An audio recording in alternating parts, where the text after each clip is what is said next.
Hey Southside kids, it's Miss Brittany. We're super excited that you're with us today. Last week we introduced you to a prophet by the name of Jeremiah. Remember, Jeremiah was chosen by God before he was even born to give a special message to God's people. One day, Jeremiah was told to go to the potter's house. Do you know what a potter is? A potter is a person who works with clay to make things that are useful. So I've got some clay here, and I could mold this and shape it into a bowl or maybe into a jar, or way back when they used to make all kinds of things, all kinds of tools and everyday items that were useful. So God told Jeremiah to go to the potter's house because he had a special message for him there. When Jeremiah arrived at the potter's house, he saw the potter working with the clay. Jeremiah watched as the potter took out a lump of clay just like this and was working with it and put it on his wheel and was trying to make something. As the potter was working, there were a lot of lumps and uneven spots and wrinkles in the piece that he was working with.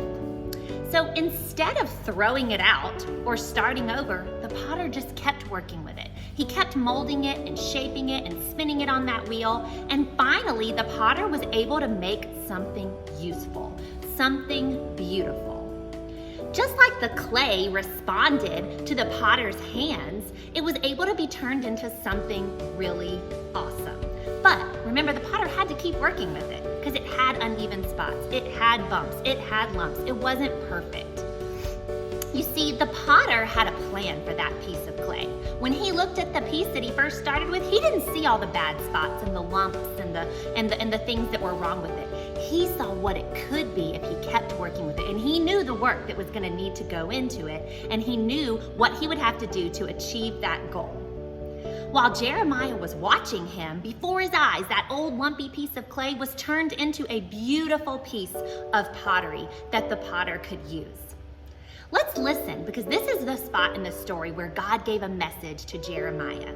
It's from Jeremiah 18:6, and it says, "O Israel, can I not do to you as this potter has done to his clay?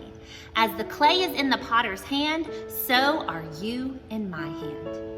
You see, God was sharing a message with Jeremiah to tell his people to turn from their evil ways, and that if they would do that, that God promised he would not punish them. At the potter's house, God showed Jeremiah that he has plans for everyone. He has plans for you, he has plans for me, he has plans for your friend next to them. Just like the potter didn't throw out the clay when it was ruined, God doesn't throw us out either when we make mistakes. What does he do? He's faithful to forgive us. And he tells us that we're like that clay in the potter's hands. And if we'll just let God mold us and shape us into who he wants to be, then everything will turn out like he wants it. And remember, what God wants is always best for us. So when we ruin things with our bad choices, the Bible calls those sin, we're like that ruined clay in the potter's hand. But God doesn't throw us out, just like the potter didn't throw out his clay. He kept working with it and he made it into something beautiful. So for us, we should always trust God and allow him to make us the way he wants us to be. That's our totally terrific truth today. We should always trust God and allow him to make us the way he wants us to be. I hope you guys can take that with you this week, wherever you're going, and put your full trust in the Lord. And know that even though we make mistakes, if we allow him to forgive us and keep working with us, we're gonna turn out the way he has for us to be, which is always the best. I hope you guys have a great week.